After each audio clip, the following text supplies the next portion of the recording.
देख रहे हैं, क्या है उसके पीछे की खबरें। रोज की तरह खबरों वाले शेयर लेकर अंकिता हमारे साथ जुड़ चुकी हैं। अंकिता, बताइए।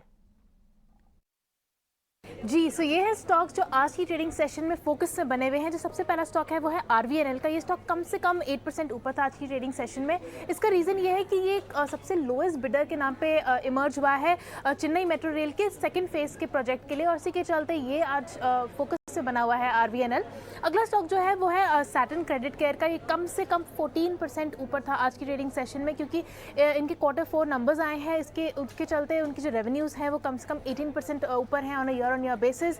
नेट प्रॉफिट्स भी 73.3% ऊपर थे ईयर ऑन ईयर बेसिस पे, और इसी के चलते ये स्टॉक भी आज फोकस में बना हुआ है। अगला स्टॉक जो है वो है अतुल ऑटो का। कम से कम 9% डाउन था ये, क्योंकि इनकी जो सेल्स फिगर्स आई हैं, सेल्स यूनिट थी वो 715 यूनिट्स पे आई हैं वर्सेस 1593 यूनिट्स, जो कि कम से कम 55% ऑन ईयर बेसिस पे डाउन है, और इसी के चलते अतुल ऑटो भी आज फोकस में है। अगला स्टॉक जो है वो है एनसीसी का। एनसीसी की कंपनी ने 6 नए ऑर्डर्स कम से कम 3344 करोड़ के बैग किए हैं, और इसी के चलते एनसीसी का स्टॉक भी आज फोकस में बना हुआ है। अगला स्टॉक है अहलुवालिया कॉन्ट्रैक्ट्स का। अहलुवालिया कॉन्ट्रैक्ट को ने भी एक ऑर्डर बैक किया है 2450 करोड़ का।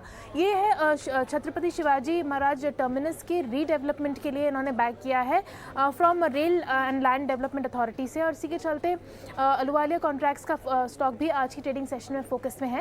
एंड अगला स्टॉक जो हमारा है वो है बायोकॉन का। बायोकॉन को उनका EU GMP अप्रूवल मिल गया है बायोसिमिलर प्रोडक्ट्स के लिए, और ये प्रोडक्ट्स जो है वो कई तरह के कैंसर और आई डिजीज़ की ट्रीटमेंट के लिए यूज़ किए जाते हैं, और इसी के चलते आज बायोकॉन भी फोकस में बना हुआ है। तो यही है सारे स्टॉक्स जो आज की ट्रेडिंग सेशन में बस कर रहे हैं।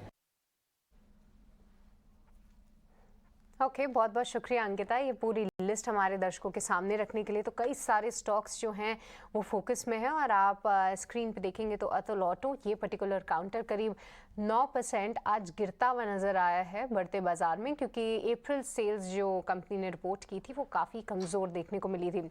पर चलिए अब आगे बढ़ते हैं और कुछ स्टॉक्स और सेक्टर्स पे बात करेंगे। अंकिता ने तो खबरें बताई ही, पर एक बायोकॉन का आपने शुरुआत में जिक्र किया था जी, बायोकॉन का जिक्र अभी अंकिता भी कर रही थी। उन्होंने बोला कि EU GMP सर्टिफिकेट मिला, ये बताएंगे क्या होता है? उनकी एक फैसिलिटी को मिला होगा अभिषेक, और यहाँ पे अगर कोई फैसिलिटी मतलब यूरोपियन रेगुलेटर जो है उसने उनकी फैसिलिटी को अप्रूव कर दिया है, वो एक पॉजिटिव खबर मानी जाती है। कोई अलग चीज होती है, गुड मैन्युफैक्चरिंग प्रैक्टिसेस। यस, मतलब कि आप जिस तरीके से कामकाज कर रहे हैं वो सर्टिफिकेट है कोई।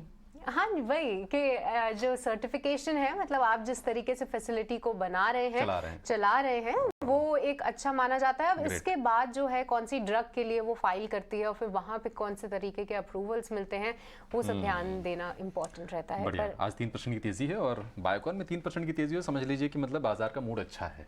हाँ जी, इन्वेस्टर्स को काफ़ी रुलाया है। ये 300 के आसपास 300-400 में खेला करता था, पर अब जो है करीब 200 और 250 की रेंज में ट्रेड करता है। पर अभिषेक, आज